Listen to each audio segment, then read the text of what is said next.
One day, the sensation we call life will leave us. Our bodies will rot, our valuables recollected.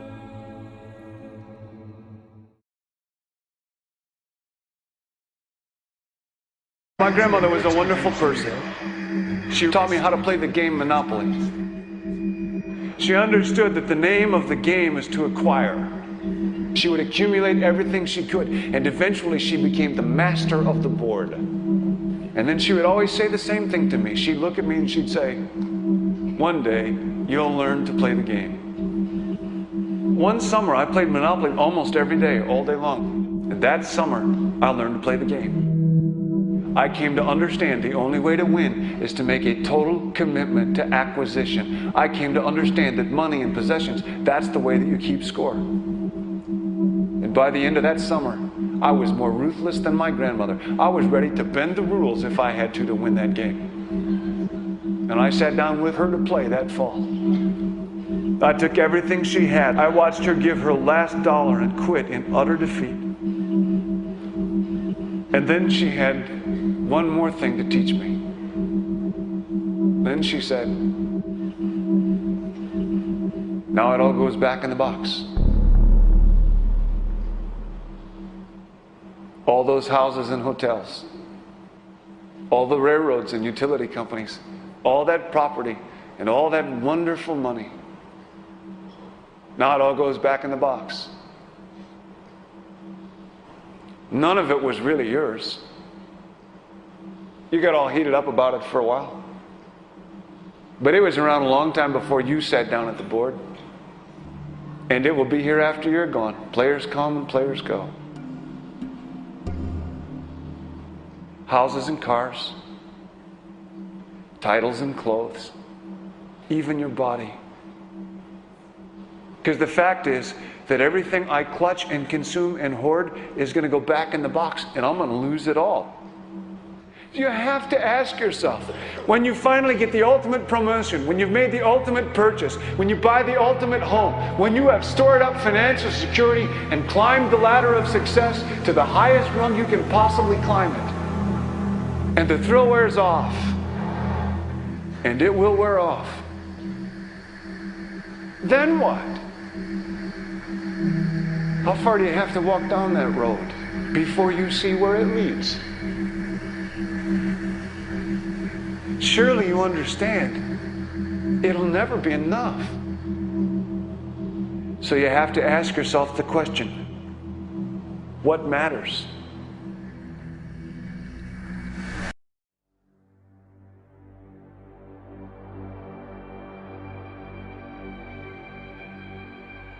I still have a dream. First stage, second stage, third stage, and the instrument unit going to internal power. Everything that's happening globally is symptomatic of what's happening individually. It's just a ride. We can change it anytime we want. You didn't get as far as you'd like to. Just keep going. If anything is going to happen, if anything is going to change on this planet with the current paradigm, it's not going to happen by signing petitions, calling attention to the program itself, because we are the ones that process energy.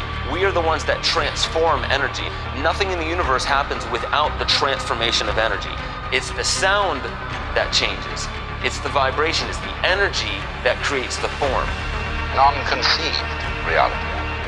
What is real is you and your friends and your associations, your highs, your orgasms, your hopes, your plans, your fears. And we're told, no, we're unimportant, we're peripheral, get a degree, get a job, get a this, get a that, and then you're a player. You don't even want to play in that game. You want to reclaim your mind. Your mind. Your mind. Your mind. Your mind. It is the world that has been pulled over your eyes to blind you from the truth. What truth? All that we see or seem is but a dream within a dream.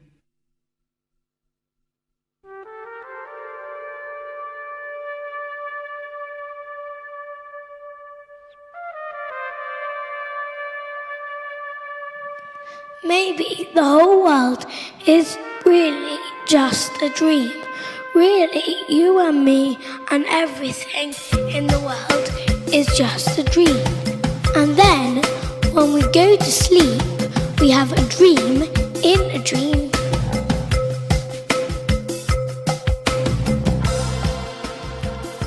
This is an extract from a book called Dispelling Vertigo by Paul Levy. From the point of view of this being a dream, you have dreamt up these very words to potentially awaken you. As I am writing these words, I am being dreamt up by the you who is reading them in this very moment to write them. In a true collaboration taking place outside of the three-dimensional space-time continuum, it is as if the you who is in this moment reading these words is a future part of myself, reaching back in time and influencing me in the present to write them in this particular way. We genuinely connect with each other through our particular present moment in time as writer and reader in such a way that collapses and transcends time as if we were meeting outside of time, or so I imagine. Just like a dream, these very words, continually pointing out the dreamlike nature of the universe, are simultaneously an expression of the very dreamlike nature at which they are pointing.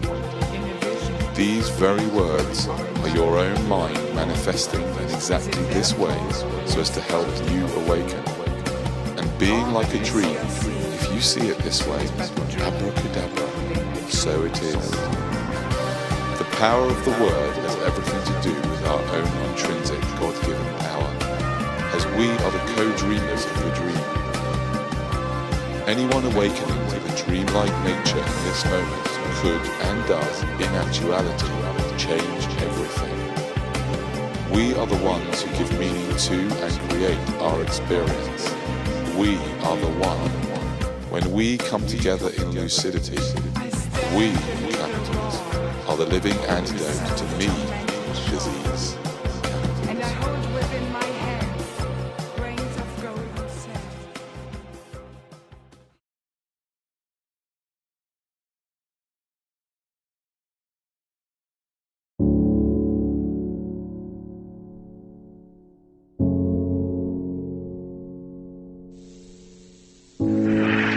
I wonder what you would do if you had the power to dream at night any dream you wanted to dream.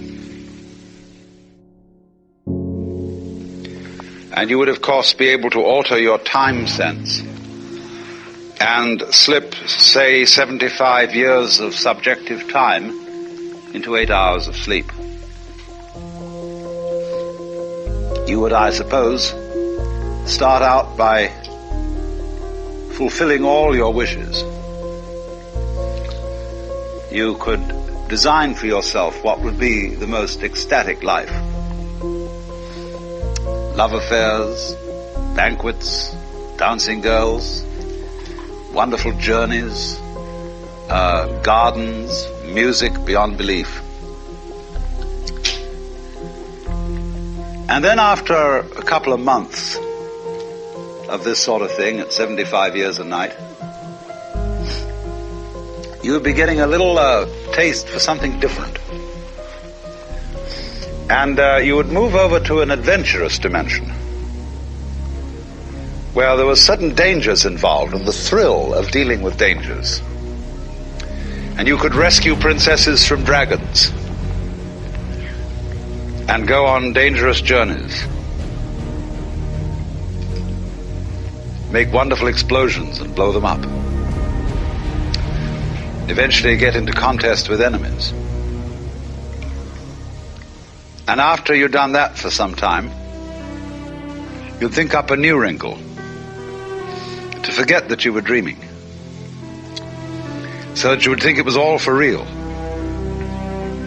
and to be anxious about it. And then, because it'd be so great when you woke up,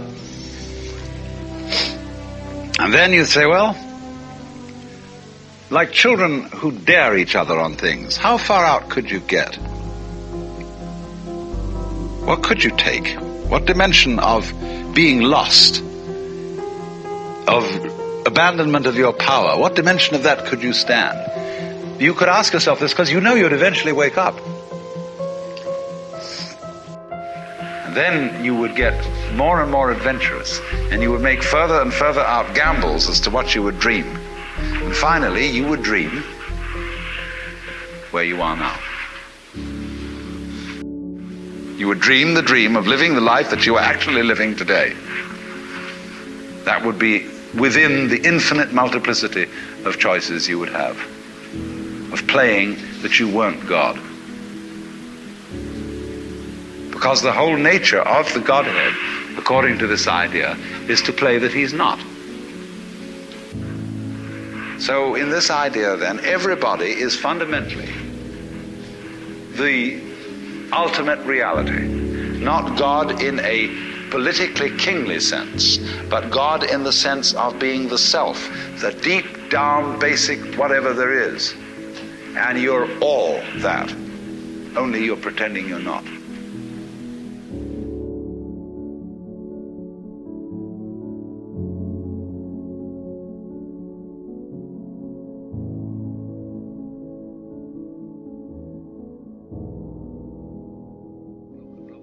One day you're going to wake up and say, why, that's me. What you are basically, deep, deep down, far, far in, is simply the fabric and structure of existence itself. And when you find that out, you laugh yourself silly.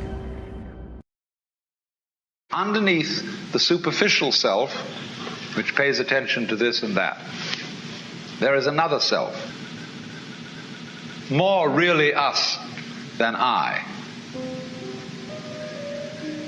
And if you become aware of that unknown self, the more you become aware of it, the more you realize that it is inseparably connected with everything else that there is. That you are a function of this total galaxy, bounded by the Milky Way, and that furthermore this galaxy is a function of all other galaxies. And that vast thing that you see far off, far off, far off with telescopes, and you look and look and look, one day you're going to wake up and say, why, that's me. And in knowing that, you see that you never die. That you are the eternal thing that comes and goes, that appears now as John Jones, now as Mary Smith, now as Betty Brown, so it goes forever and ever and ever and ever.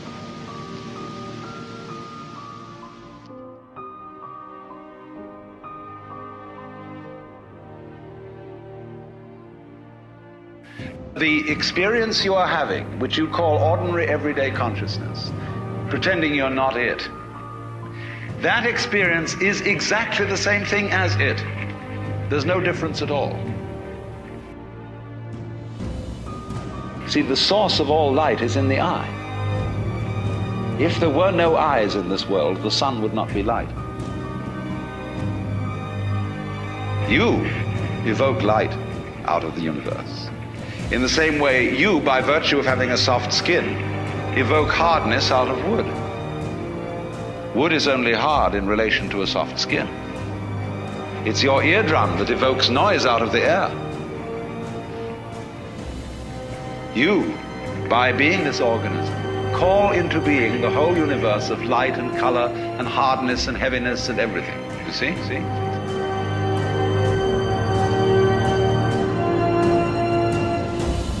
Every one of us is an aperture through which the whole cosmos looks out.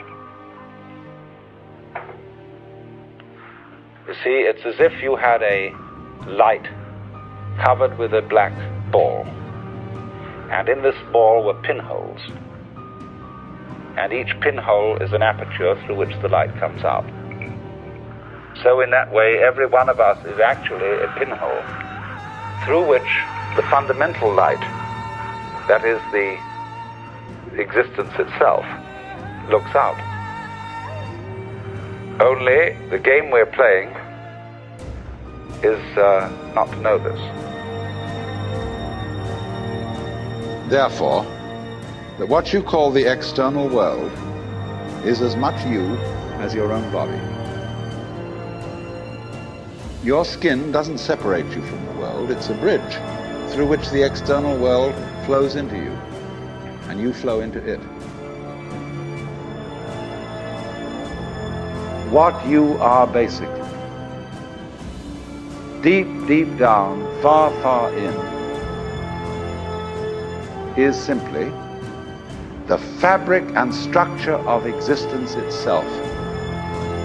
And when you find that out, you laugh yourself silly. The cosmos is also within us. We're made of stars. We are a way for the cosmos to know itself.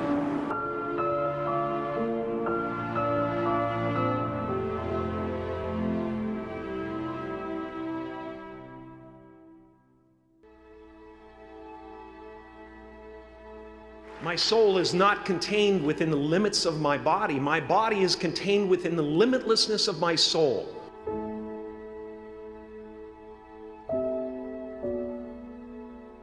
I've often said that I wished people could realize all their dreams and wealth and fame, and so that they could see that it's not where you're going to find your sense of completion. I can tell you from experience, the effect you have on others is the most valuable currency there is. Because everything you gain in life will rot and fall apart, and all that will be left of you is what was in your heart.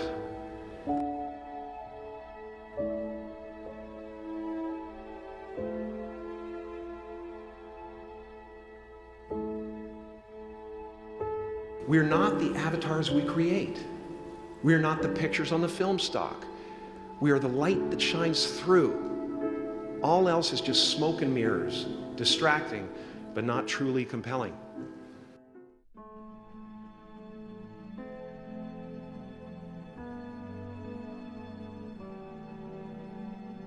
Our eyes are not viewers, they're also projectors that are running a second story over the picture that we see in front of us all the time. Fear is writing that script. Now, fear is going to be a player in your life, but you get to decide how much. You can spend your whole life imagining ghosts, worrying about the pathway to the future, but all there will ever be is what's happening here, and the decisions we make in this moment, which are based in either love or fear. So many of us choose our path out of fear disguised as practicality. What we really want seems impossibly out of reach and ridiculous to expect, so we never dare to ask the universe for it. I'm saying that you can ask the universe for it. Life doesn't happen to you, it happens for you. As far as I can tell, it's just about letting the universe know what you want and working toward it while letting go of how it comes to pass. Why not take a chance on faith? Not religion, but faith. Not hope, but faith. I don't believe in hope.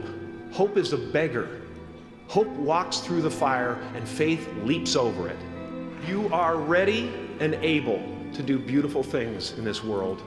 And after you walk through those doors today, you will only ever have two choices: love or fear. Choose love, and don't ever let fear turn you against your playful heart.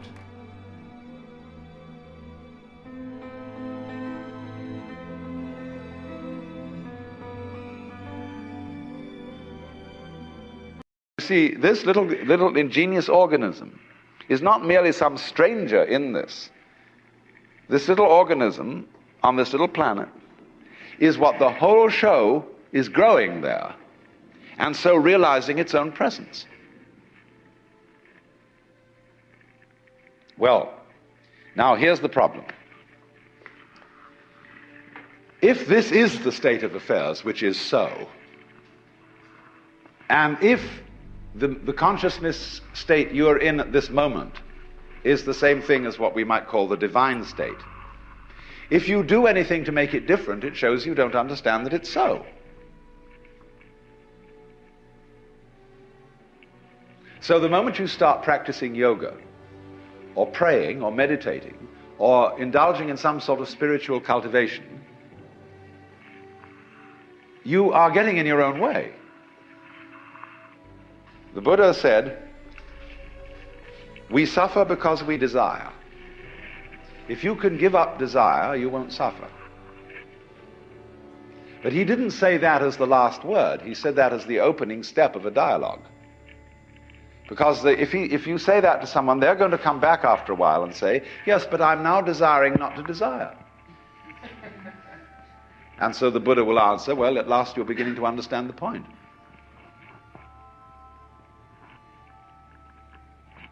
Because you can't give up desire. Why would you try to do that? It's already desire. So in the same way, you say, you ought to be unselfish, or to give up your ego. Let go, relax. Why do you want to do that?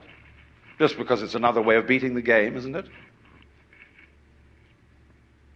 The moment you see you hypothesize that you are different from the universe, you want to get one up on it. But if you try to get one up on the universe, and you're in competition with it, it means you don't understand you are it. You think there's a real difference between self and other. But self, what you call yourself and what you call other, are mutually necessary to each other, like back and front. They're really one. But just as a magnet polarizes itself in north and south, but it's all one magnet, so experience polarizes itself as self and other, but it's all one. So if you try to make the North Pole get the mastery of it, or the South Pole get the mastery of the North Pole, you show you don't know what's going on.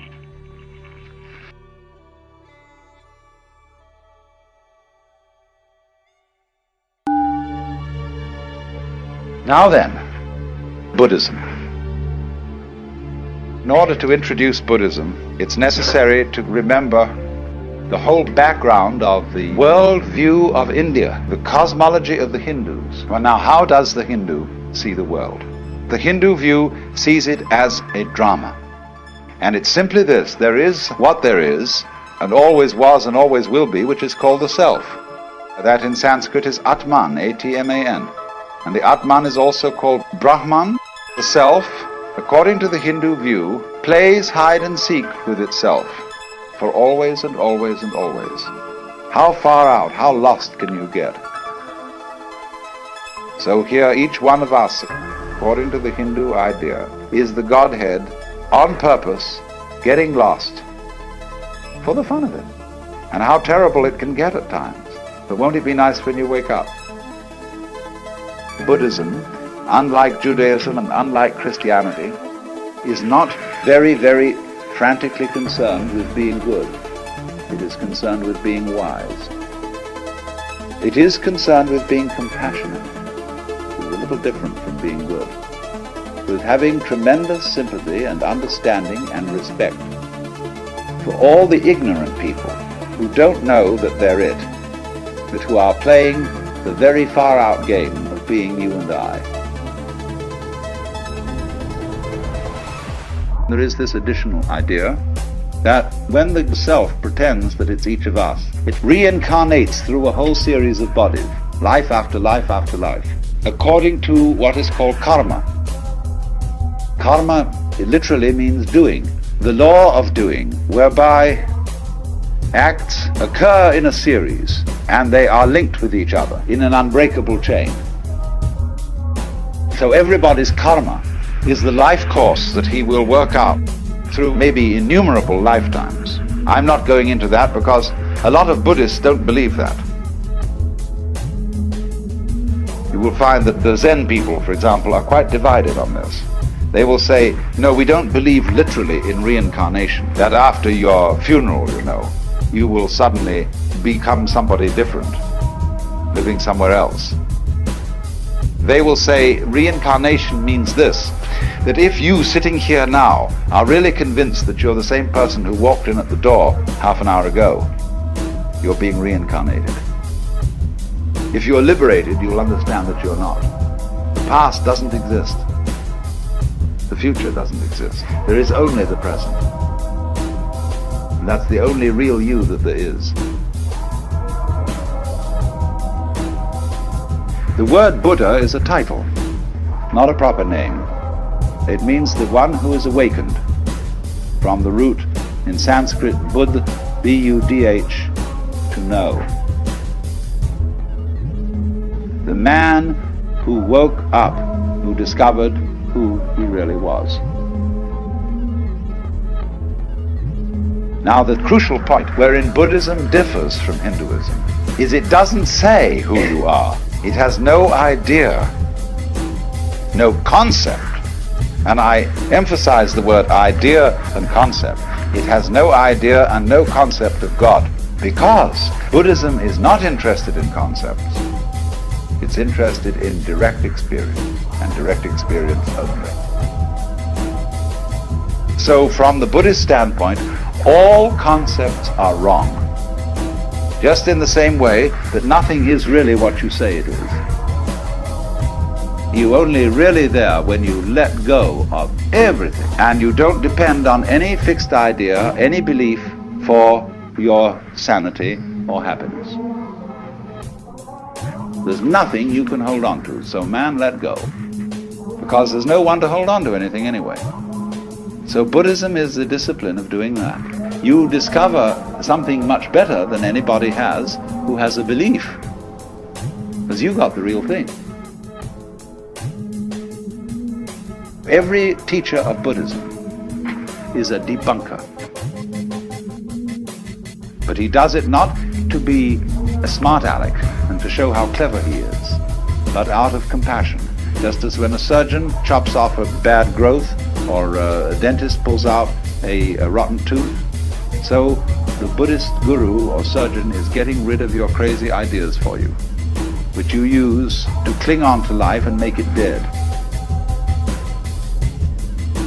It's absolutely fundamental to an understanding of Buddhism to recognize that its whole method of teaching is dialectic. And since Buddhism is a dialogue, what you ordinarily understand as the teachings of Buddhism are not the teachings of Buddhism. They are simply the opening gambit or the opening process of this dialogue. The point being that Buddhism is not a teaching. Its essence consists in a certain kind of experience, in a transformation of consciousness which is called awakening or enlightenment, which involves our seeing through or transcending the hoax of being a separate ego. As I said, it is in the essence of Buddhism to be a developing process, because it is a dialogue. You can see the initial steps of the dialogue in our earliest or presumed earliest records of Buddhism, in the Four Noble Truths, where you have it put out that the problem which Buddhism faces is suffering. This word dukkha, which we translate suffering, is the opposite of sukha. Sukha means what is sweet and delightful. Dukkha means the opposite, what is bitter. You could call it chronic frustration. There are three signs of being. The first is dukkha itself. The second is anitya. Nitya means permanent. Anitya means impermanent. Every manifestation of life is impermanent.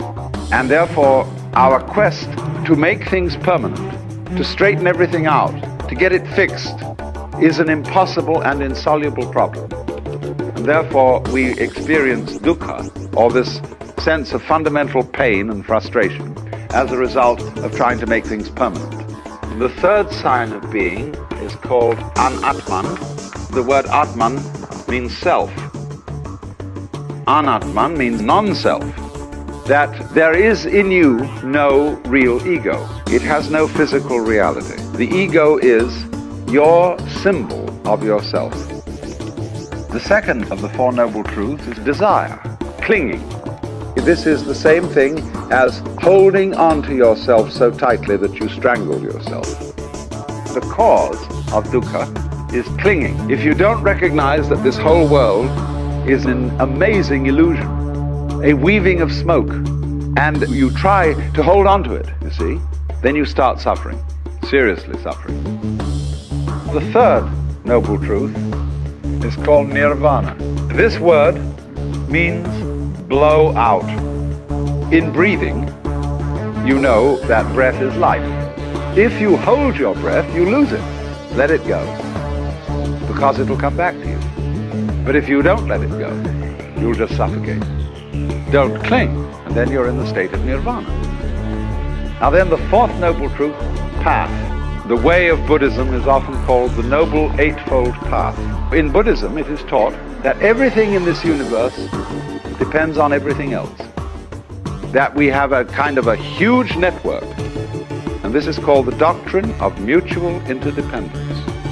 All of it hangs on you, and you hang on all of it. So the first phase has to do with one's understanding of the world. The second phase has to do with action, how you act. Buddhist idea of ethics is based on expediency. If you are engaged in the way of liberation and you want to clarify your consciousness, doing that is inconsistent with certain kinds of action. So every Buddhist makes 5 vows, 5 precepts, and they take the 3 refuges. The refuges are the Buddha, the Dharma, the doctrine, and the Sangha, the fellowship of all those who are on the way. So they take these 5 precepts: to abstain from taking life, to abstain from taking what is not given, to abstain from exploiting the passion, to abstain from falsifying speech, to abstain from being intoxicated. The purely kind of practical approach to morals. That's the second phase of the Eightfold Path. Then the third phase has to do with what we would ordinarily call meditation, recollection. The word recollect is to gather together what has been scattered. The world is regarded as the dismemberment of the self, the Brahman, the Godhead. So remembrance is realizing again that each single member of the many is really the one. So that's recollection. To be recollected is to be completely here and now, is to be completely alert, available for the present, because that's the only place that you are ever going to be in. You will find, if you thoroughly investigate the process of experience, that the experiencing is the same as the experiencer.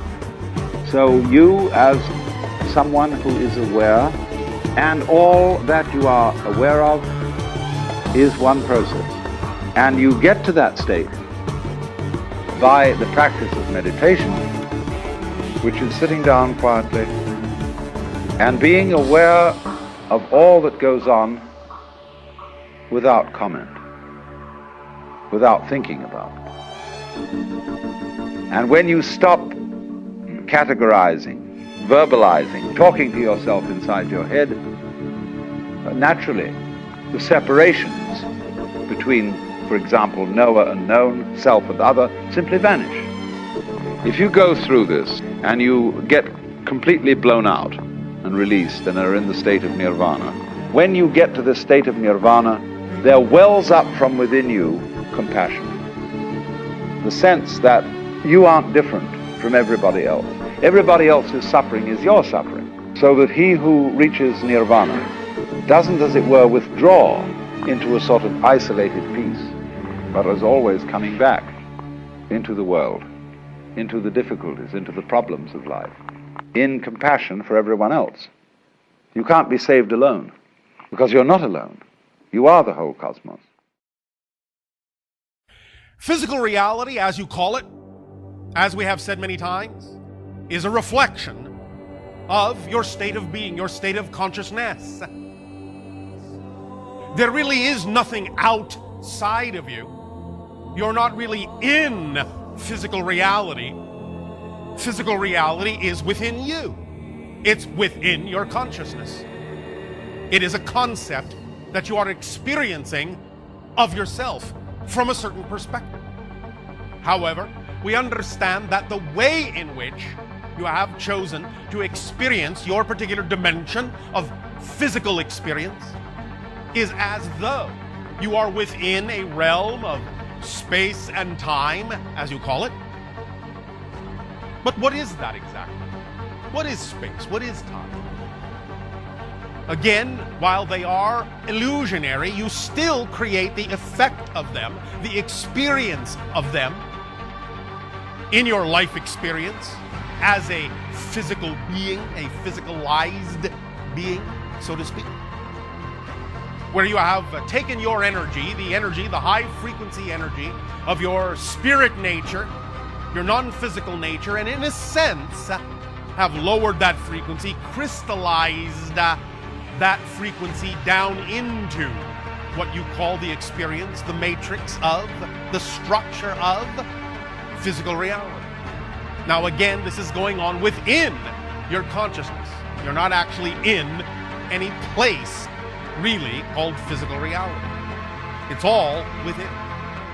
Nevertheless, we understand that the way you chose to experience this makes it appear to be outside of you. So the thing to remember, in order to give yourself more opportunity to choose and experience the kind of physical reality you prefer, the kind of physical reality that you say is more in alignment with your true vibration, is to begin to see and experience physical reality as a reflection, similar to the idea of the reflection that exists in your glass mirrors. You know that when you look at your reflection in a glass mirror, you know that you're not really over there. And you know that if you want to change the reflection in the glass mirror, you don't go to the reflection and attempt to make it change. You must change yourself in order to see the change in the reflection. So, physical reality, being a reflection, being a hall of mirrors, operates in much the same kind of modality.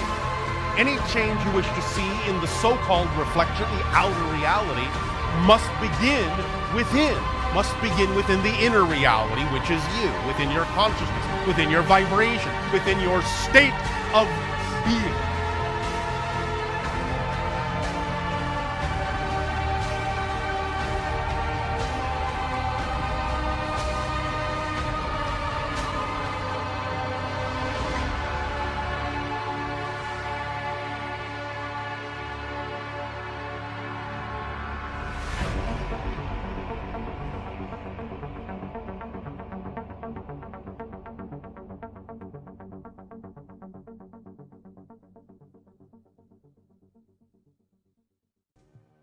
The idea, again, being that every single one of you have your own reality. Yes, it seems that you're sharing a reality, but you're actually not sharing the same reality. The only way that you perceive you have other people in your reality, by agreement, is that you agree to create out of your own energy, out of your own consciousness, your version of them in your reality to interact with. You are actually just your own reality. And even though it seems to be populated with billions of people, that is simply the versions of them you have created in your reality to interact with. So it really doesn't matter what anyone else's intention toward you is. You can decide whether their intention and their vibration and their state of being is appropriate for you, is preferable to you. And when you decide what is preferable, then regardless of anyone else's intention, the energy, being the energy of your own reality, will serve you in the way and in the manner you have deemed it shall serve you because of the decisions you have made. And another person's reality will be experienced by them in the way they have put energy into that reality and meaning into that reality. It's as simple as that. This is simply physics. There is really nothing more to it than that. And now you have an opportunity to simply recognize they have made a choice based on their beliefs, based on their definitions, and you can allow yourself to give value to the fact that their soul is learning from that experience, or will at some point learn from that experience. And you can simply recognize now it as a vibration that may not be your preference, and that can aid and assist you in making determinations as to how to relate to your world in a different way and change yourselves in such a manner that will really, truly allow you to experience a different world. And here's the secret. It's not because the way you change will change others around you. It's because there are, and here it comes, pay attention, already existing an infinite number of parallel Earths, each of a different vibration representative of a different reality. And the vibration you change to will determine which Earth you experience that already contains the people that are already germane to that vibration. The people around you may seem to change, but that's an illusion of continuity, or they may not seem to change. The point is that eventually you will no longer interact with them, no longer experience them. You will wonder where they went. They may take themselves out in a variety of ways. They may do so by appearing to die. They may do so by simply disappearing from your life, and you never really know what happened to them. But the point is that eventually you will recognize that what you've done by changing yourself is you've simply shifted your consciousness to a parallel reality where those vibrations no longer can exist. You haven't changed them, and if you're still interacting with versions of them, that's what you're interacting with.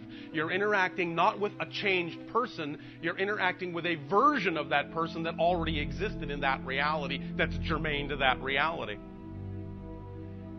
All these parallel realities already exist. Changing your world is not actually changing your world. It's leaving one world for another. Shifting your frequency to a different program that's already running on your giant TV of the universe. That's what it is, and that's why it is said, if you want to change anything in your world, all you have to actually do is change yourself. You will take yourself to a world where that change can be reflected to you, because that change already exists naturally in that world. And thus then the idea of giving positive meaning to your experience will allow you to extract a positive effect and a positive experience for yourself. Remember, we said the only thing that's real is experience. That's it. Everything else in that sense is simply a symbol, a reflection of experience. The only thing that's real is experience. Physical reality is not real empirically unto itself. There is no out there. There is no out there. That's the illusion. It's all here. It's all now. This is simple physics. All right. As many of your scientists are beginning to realize, everything exists all at once, all now, in a sense, all here. But you create the illusion of separation by creating differences in vibrational frequency. The only way to create the illusion of movement is to actually shift from parallel reality to parallel reality that's slightly different than the reality you were in before. So you're shifting now, you're shifting now, you're shifting now, you're shifting now, you're shifting now. This is the way motion is created. This is a natural thing that you do. This is the nature of how reality works. This is the nature of how change exists.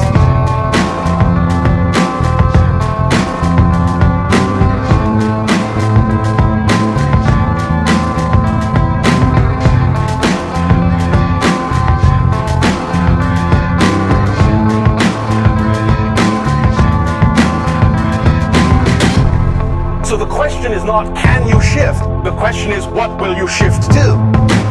The idea is that you don't notice this so much because each new reality you shift to is very similar to the one you were existing in before. The idea of noticing the change is to create there to be a bigger difference.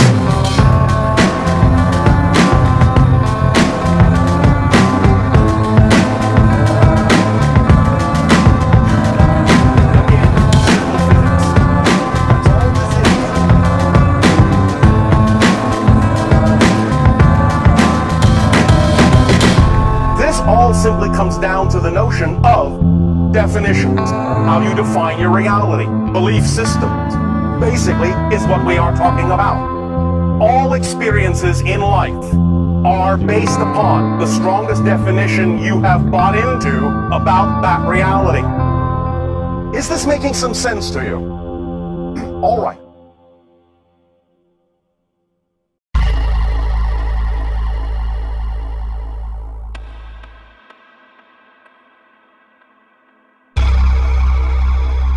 In a similar fashion to the idea on your planet, in your technology, as when you create a bow shock, when you go through the sound barrier. The idea of this date in your year of 2012, this winter solstice date of December 21st, represents the crossing of a threshold, the pushing through of a boundary of a bow shock wave.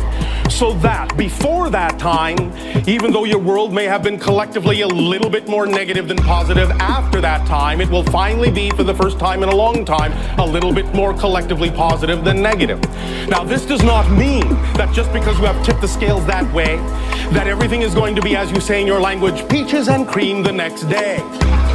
But the idea is that you'll begin to be able to create a momentum, what you would call a snowball effect. You can build upon that positive energy that you have tipped the scales to create, and you can build and build and build and amplify and magnify that energy from that point forward in the years to come. But it will accelerate because positive energy is integrative, collective, unifying, and thus, in that sense, accelerative. Whereas, of course, negative energy is segregative, separating, deunifying, deconstructing, and thus then, by unifying yourself, by crossing that threshold, you'll create more of a momentum and make it more available, more capable of being tapped into, more accessible for more people on your planet to tap into the positive vibration and allow themselves to raise their frequencies to be representative of who they truly are more and more every day from that point forward. Doesn't mean you can't do it now. Doesn't mean you haven't been doing it. The idea of this transition has been going on for quite some time, as many of you know, and will continue for quite some time, but it will, as we say, begin to accelerate. So more synchronicity, more of the symptoms of the idea of this transformation will begin to pop up in your lives. Malleability in space and time, the idea of things just popping into your life exactly when they need to be there, the idea of living your dream in that sense instead of just dreaming about being alive, the idea thus therefore is to take advantage of this wave, to ride this wave, ride this crest forward so that you can allow yourself to be more conscious.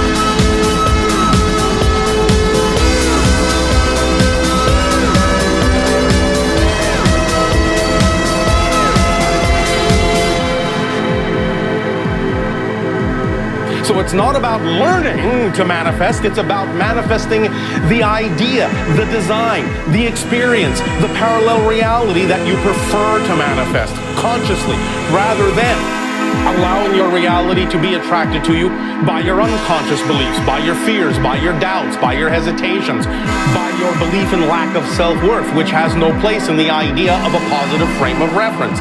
You are all worthy. If you weren't all worthy, believe me, you wouldn't exist. Because creation does not make mistakes. Thus, if you exist, you belong. There is a reason why creation is not complete without you. Stop arguing with creation about your worth. Take it at its word. If you exist, you deserve to exist. And if you deserve to exist, you deserve to be who you are as fully as you possibly can. This is just simple logic. Again, if you didn't deserve to be worthy, you wouldn't exist. For there would be no reason for your existence, and all that is would be complete without you. But if you're here, it knows that without you, it is not complete. So be in that vibration, live in that vibration, know that that vibration is your birthright. It's the right of you as a spirit, as a soul, as a being that is eternal and infinite. For you will always exist. You may change forms, but you will always exist. Because existence is the only quality that creation has on its fundamental level. That which exists can never become that which does not. Non-existence is a completely different idea, and all the things that will never exist already fill up non-existence, and there's no room in non-existence for the things that exist.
exist in some form.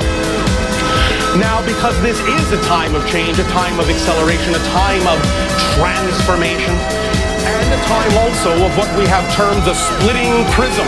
The idea that 2012 is acting as a prism to take certain ideas and now truly start to break them into different frequencies that represent different realities, truly, literally, different parallel realities.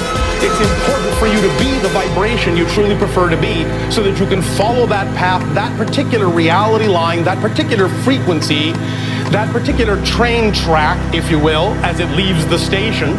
And by being on the train that you prefer to be on, you will then experience the things you prefer to experience. Whereas you will find that as these tracks split up, you will then likely in the years to come be less and less and less capable of actually going from one train, one track to another.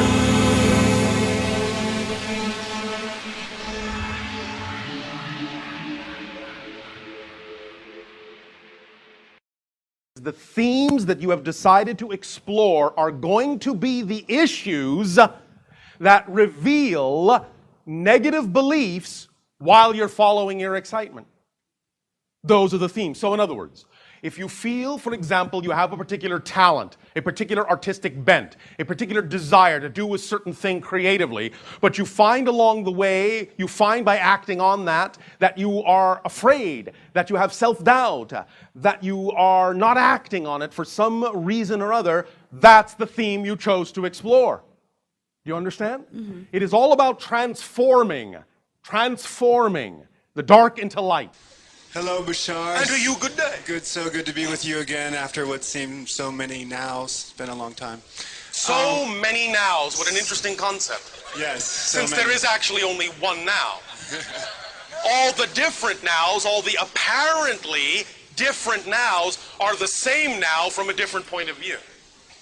Thank you. So you've had many points of view of the now. My question is, who were and are Jesus, Mohammed, Krishna, Buddha, and why does it seem that they've been carjacked? I do not believe any of them drove an automobile. I mean by religion, what we perceive as religion. Yes. They are reflective representations of the collective consciousness. In a sense, you could say they are the world spirit, the world soul. Does that make sense, first of all? They are reflections of the world spirit. Your entire planet's oversouls all collected into one expression. Each of those are reflections of that idea.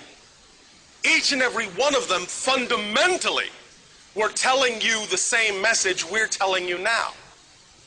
You are also Christ's, Buddha's, Krishna's, Muhammad's, Wovoka's. You are all the same as them. Every single one of them said that to all of you. But because of the compartmentalization that created disconnection and fear, the majority of your planet could not handle seeing that reflection because it only reminded them of how unlike that reflection they were.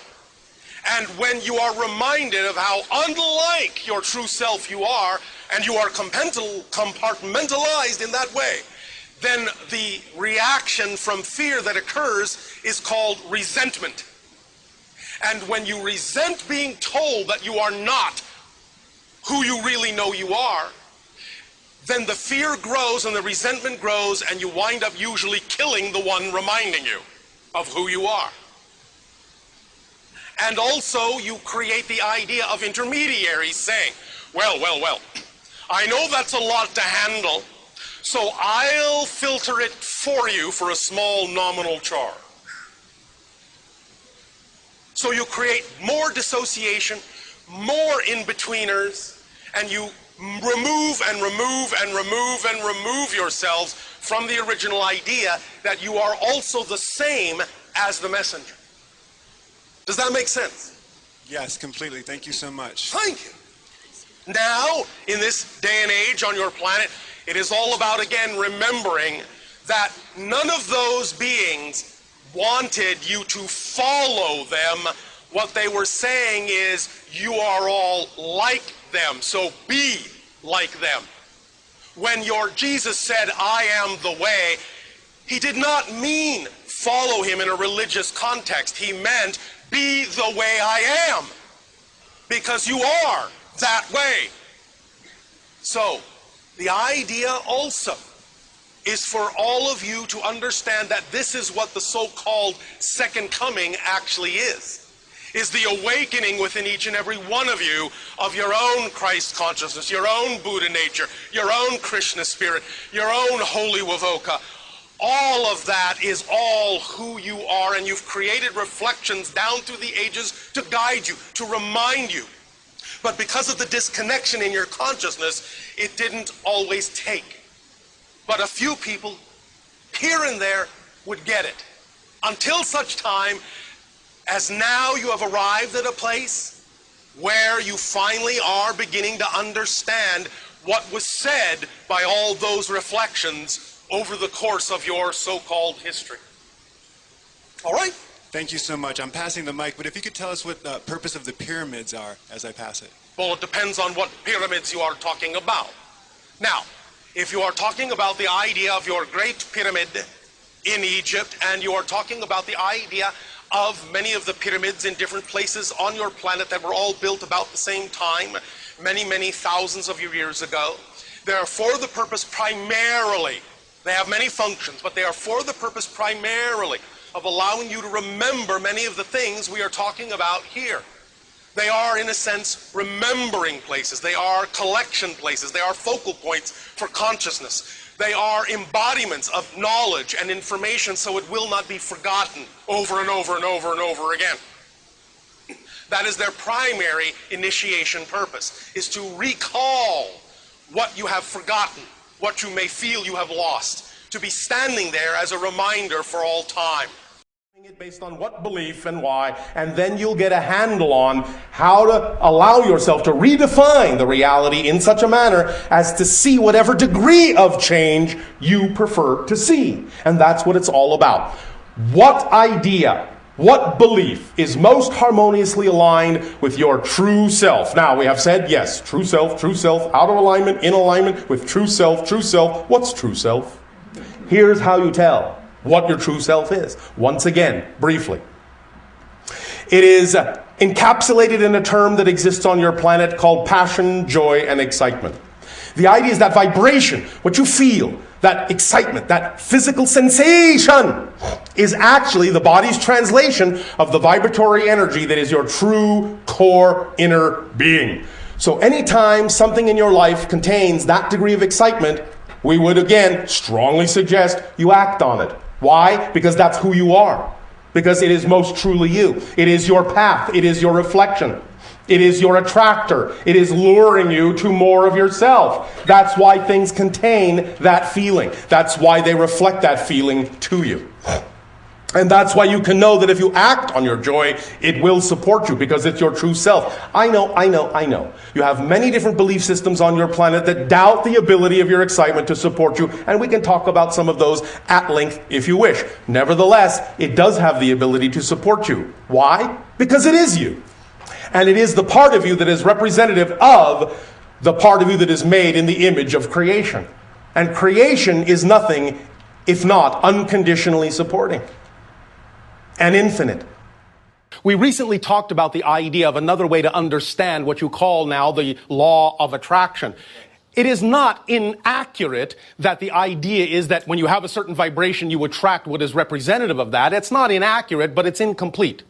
The idea to really understand is that because you all have a true core vibration that is indestructible and unchanging, that core is also always radiating at a certain frequency, which thus then is always attracting what is representative of that frequency. So the things that are always representative of your true natural self, I'll put it this way, are always trying their best to get to you. Your beliefs are keeping them away. The things that are not vibrationally compatible with your core are always doing their best to try and get away from you. You're holding on to them. with your beliefs. So really, rather than the idea of thinking you have to learn how to attract things, it's really an issue of letting go and letting in. Because the things that you really need are already attempting to get to you, and the things you really don't want are already attempting to run away as fast as they possibly can. Yes, they are. But you're not letting them because of the beliefs you've been taught about yourself. I'm speaking in general terms. Who or what do you pray to? The idea of prayer is simply an attitude of gratitude in the present tense. In other words, you are in a state of being grateful for your existence and grateful for what you have. And when I say what you have, what I'm actually saying is every single thing that is truly important for you to manifest in your life already exists. You already have it. You just don't know you have it because you can't see it because you're not in the right frequency to allow it to become visible to you. So prayer is being in the attitude, the energy state of gratitude that you already have what it is you're wishing for, knowing that you have it, knowing it will manifest exactly when it needs to, where it needs to, and thus by being in that energy state, you're aligning with what you might euphemistically call the unconditional support and unconditional love of creation, which is so unconditionally supportive and so unconditionally loving, it will even allow you to believe you are not unconditionally loved. That's how unconditionally loved you are. It'll allow you to decide what's true for you because you are a unique experience and it wants to experience itself through your unique eyes. So being yourself as fully as you can is up to you. And prayer just puts you in the state where you're more aligned with the idea of that unconditional love that allows you to recognize that it's okay to be who you truly are. Prayer is not about asking for something you don't have. Prayer is an attitude of gratitude for what already is, and thus being in alignment with it so it becomes visible to you. Does that make sense? Yes. Does that help? Yes, thank you. Thank you.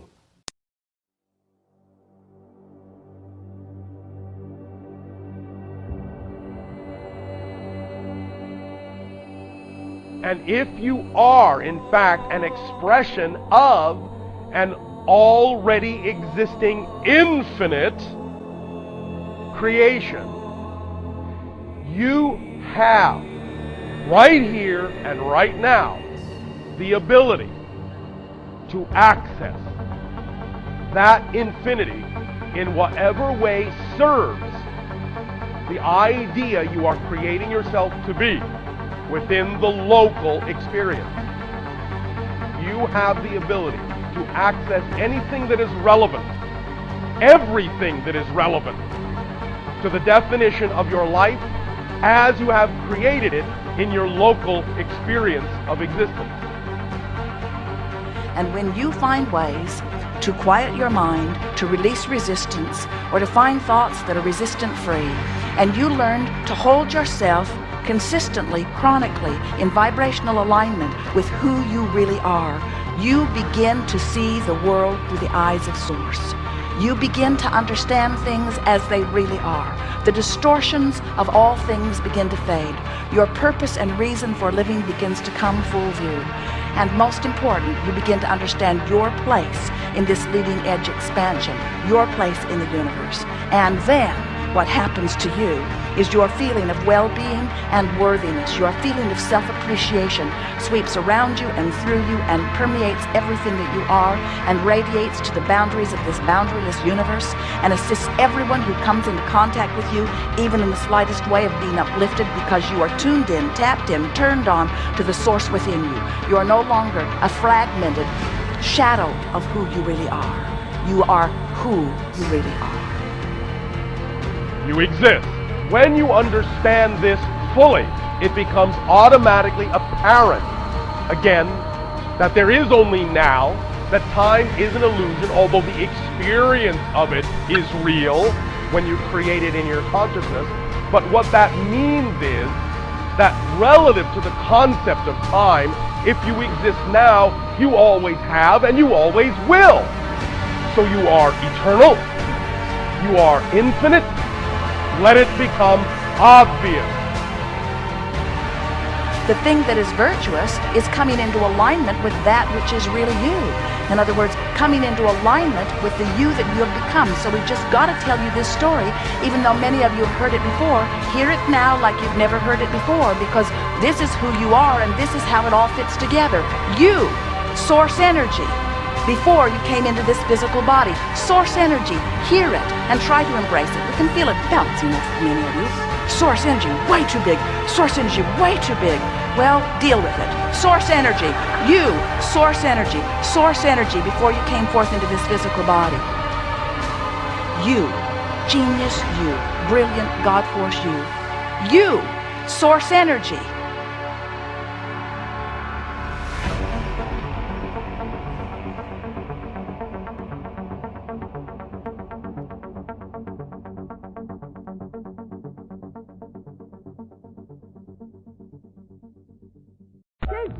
What do you want to do tonight? The same thing we do every night, Pinky. Try to take over the world.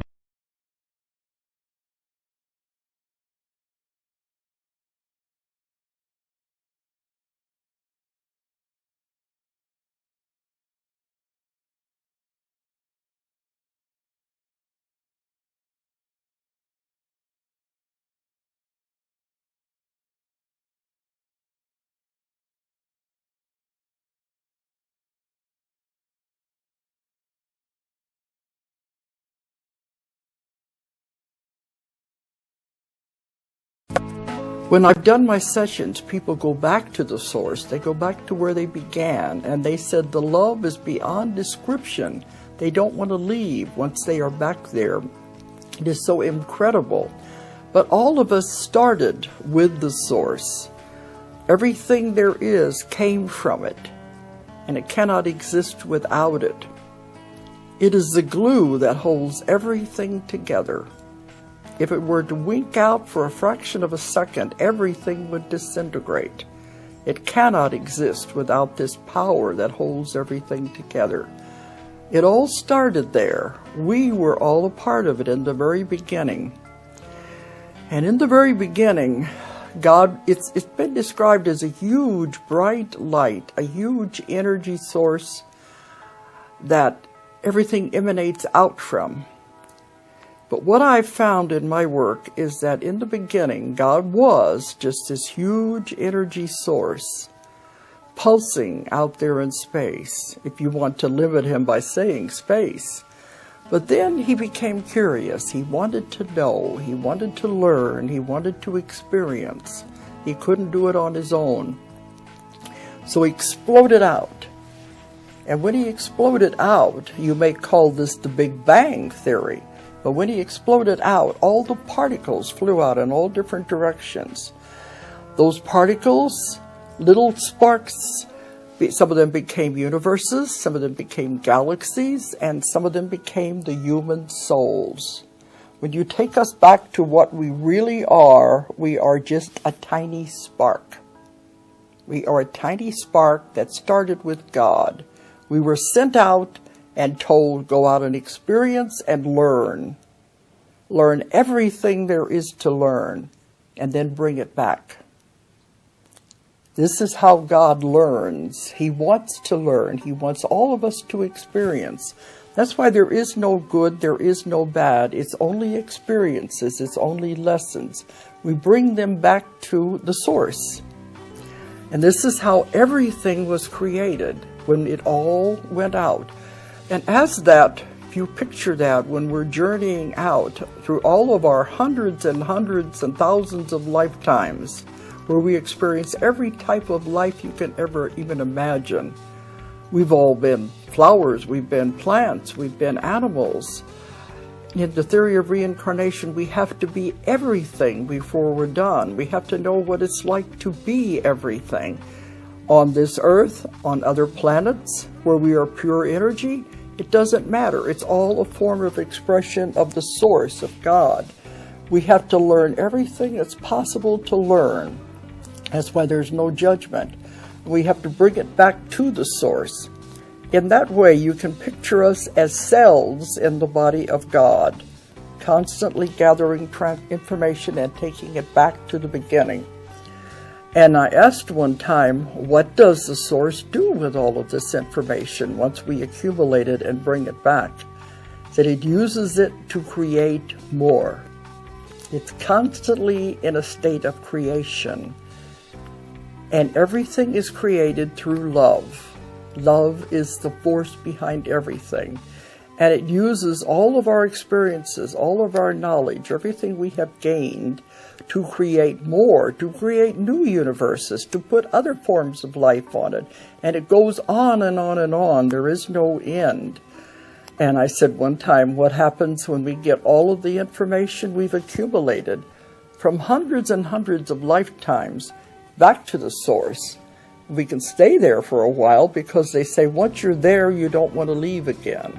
It is so beautiful. It is so wonderful to be all back together again. It's just it's a love that you can't describe, and you don't want to leave. And I said, what happens then? He said, then explodes out again. It all starts again.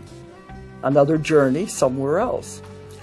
And somebody asked me one time, well, what happens when you have learned everything that's possible to learn in this universe? Don't you ever stop? Don't you ever just stay there? And he said, no, there's other universes. There's other galaxies. There's other ways of life that you can't even possibly imagine. And we're always adventurers going out and trying to explore and find what's out there. But in that way, we are all God. And that's not sacrilegious to say that. We are all God because we came from the source and we are a part of it, and we will continue to be a part of it. It's a constant motion. It never stops. And when we think of it that way, our little petty problems are nothing compared to what we're really here for. To gain knowledge and information, to help each other understand that love is at the basis of everything. Because I let the people heal themselves. But I've had tapes that I played for the class where it's gone step by step how they are cured in one session. And some of them say it's a miracle. It can't happen like that. It can once you realize the power of your mind. You have tremendous power in your mind. We just don't think about it anymore. That's why this is one of the abilities that have to be brought back to our time. We can have complete control over our bodies. We can heal our bodies. We can do anything once we understand the power we have. We've just let it lie dormant for too many thousands of years. It's time to reclaim it now. Well, I give my classes to teach people to do what I do. In the beginning, I started my classes in 2002. In the beginning, I thought the only people who could take the class and understand it would be hypnotists. That the only ones who'd be able to understand what I was doing, even though I've developed my own technique. Then I found out that they were having the most trouble with it because they had been taught one method. They couldn't deviate from it. They had to stick with it, and they had trouble switching to something that was different. So then people started coming to me and saying, can I please take the class? I want to learn it. They're into healing. They're into different modalities, Reiki and energy work. And they said, can I please take this? So I'm having better results with them because they don't have to unlearn what they have already learned. They can start out fresh and do it the way I'm showing them. And when they do that, then they're able to do it also. Because I'm teaching it all over the world, and I've got emails from many of my students say the same miracles are happening with them working with their clients. It's just to let people know they have such power in their own mind. You make yourself sick, and people don't like to hear that. You do it to yourself. The ideal state of the body should be perfect health at all times. If there's anything wrong at all, any ache, pain, symptom of the body, it's trying to give you a message. It's trying to tell you something. So you do this to yourself. And if your mind is that powerful, you can make yourself sick. You can also heal it. because the power is tremendous. All I do in my work is help the person find out, why did I do this to myself? Why did I make myself sick? They say, I don't want to be sick. I don't believe you. But it always is for a reason. The doctors don't have the time to sit down and find out what's going on in the person's life. What is their home life like? What is their marriage situation like? What are they going through? These are the reasons that people make themselves ill. The doctors don't have time to go into that. I spend hours with the client getting to know the person before I ever do any sessions. Then we have a good idea of where the problem is coming from. Because once you understand, why did I do this to myself? What's going on in my life? It goes away instantly. That's the power we have within us, and we don't realize it. I like to go and touch the flowers sometimes and say, oh, you're beautiful, I really appreciate you. And you can even go and hug a tree and feel the energy from it, because it is alive. And it's all part of the Creator. And as we're part of the creators, we are also creators ourselves. Once you realize this, you can create anything you want in your life, because there's no difference. You remember Jesus even said in the Bible, these things I do, you can all do, and more. There is nothing special. We all have these abilities. We just don't realize it, and we put them in the background. It's there for anyone. Just open up to it and believe. Believe you can do this. If you believe you can't, you can't. If you believe you can, you will. It's all in the belief system. Believe it and trust it, and you can see your life turn around. Everything in your life you have put there, you have created. And if you're that powerful, if you don't like what's in your life, you can uncreate it and change your life. Once you believe and you know it's there, you connect with God, you connect with the source, you connect with your guides, your guardian angels. They want to help you. They really love you, and they want to be with you and help you. You just have to learn to identify with it and recognize they're there, and miracles will happen. Your entire life can turn around. Sounds easy. Maybe it is, or maybe it isn't. It depends on how difficult you make it. But it's all there, and it's free for everyone. What is the most astounding fact you can share with us about the universe? The most astounding fact. The most astounding fact is the knowledge that the atoms that comprise life on Earth, the atoms that make up the human body, are traceable to the crucibles that cooked light elements into heavy elements in their core under extreme temperatures and pressures. These stars, the high mass ones among them, went unstable in their later years. They collapsed and then exploded, scattering their enriched guts across the galaxy. Guts made of carbon, nitrogen, oxygen, and all the fundamental ingredients of life itself. These ingredients become part of gas clouds that condense, collapse, form the next generation of solar systems, stars with orbiting planets. And those planets now have the ingredients for life itself. So that when I look up at the night sky, and I know that, yes, we are part of this universe, we are in this universe, but perhaps more important than both of those facts is that the universe is in us. When I reflect on that fact, I look up. Many people feel small because they're small and the universe is big, but I feel big because my atoms came from those stars. There's a level of connectivity. That's really what you want in life. You want to feel connected.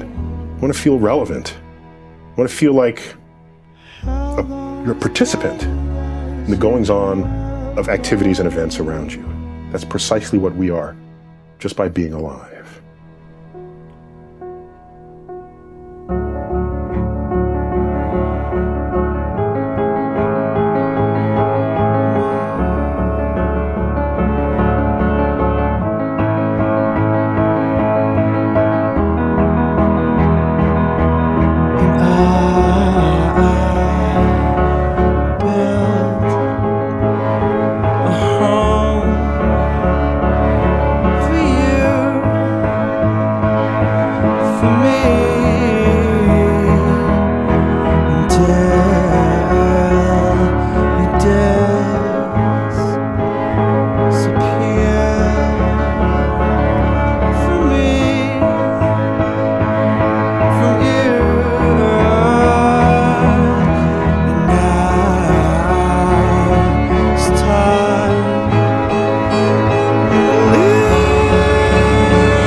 All of those are different parallel realities in total.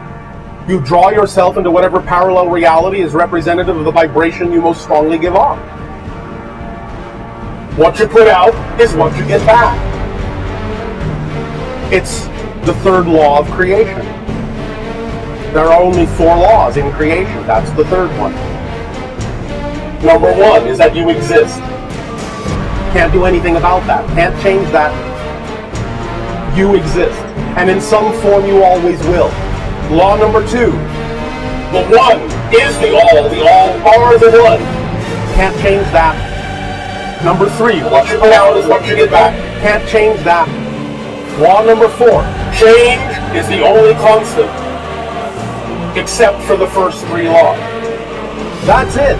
Every reality, every experience, in every dimension, everywhere, every when, is some configuration of those 4 laws. Thank you for your timelessness. We will, at this counting of your time, remind each and every one of you. You have your own reasons for why you chose to be where you are on Earth.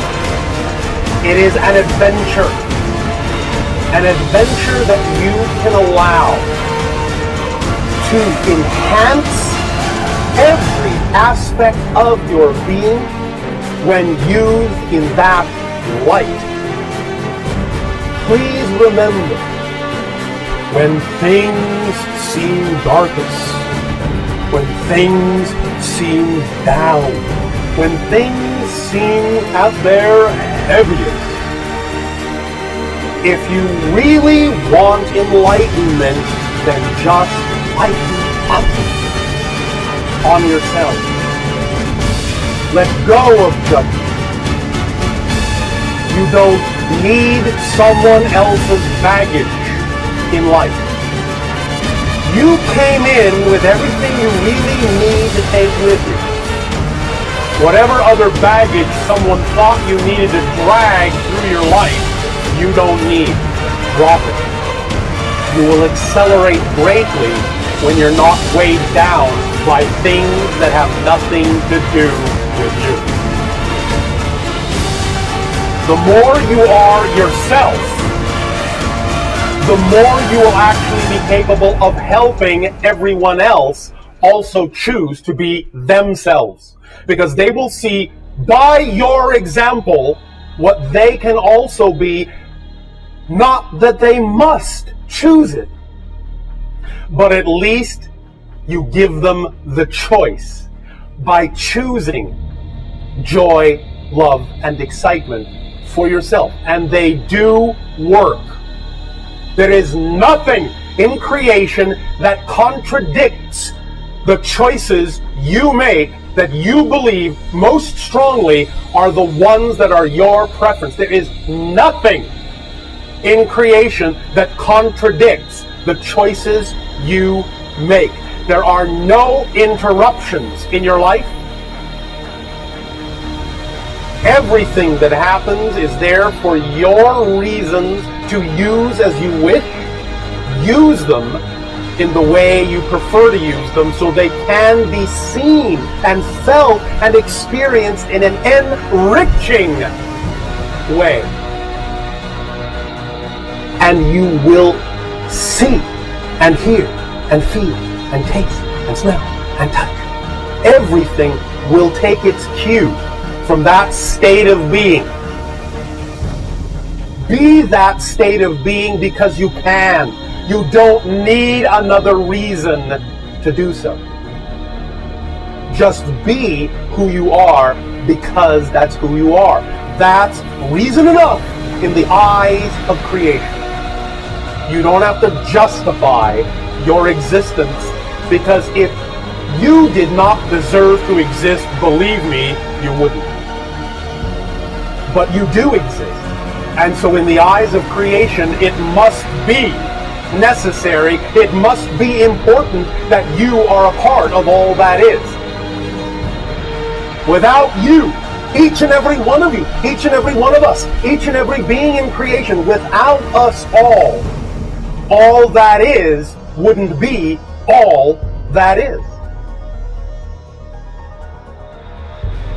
Be your part of all that is in all the ways you wish to be. That's your birthright. It is your soul right.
smile.